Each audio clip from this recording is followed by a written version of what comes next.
Welcome to the Slop Farm. Enjoy the video. You start by making the GPU visible and compatible. Update drivers now. Mismatched drivers block acceleration. Install CUDA or ROCm that matches your card and OS, because runtimes provide libraries and compilers. Once done, enable the GPU in BIOS or UEFI if disabled, then verify device presence with LSBCI or Device Manager.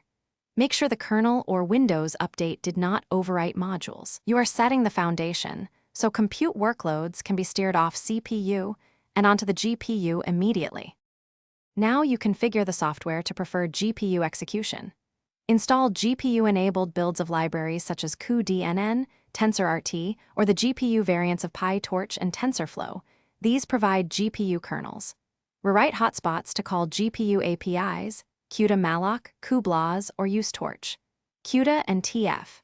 Device contexts, because only explicit GPU calls move work off the CPU. Then tune batch sizes, worker threads, and memory pools.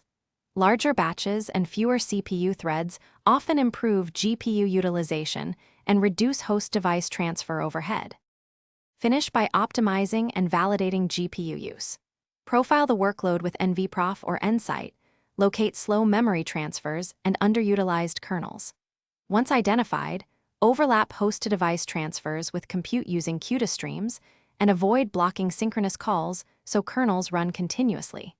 Make use of mixed precision and kernel fusion to raise throughput and monitor GPU utilization percentage to confirm success. If utilization stays low, check driver/runtime mismatches, PCIe bandwidth, or memory thrashing.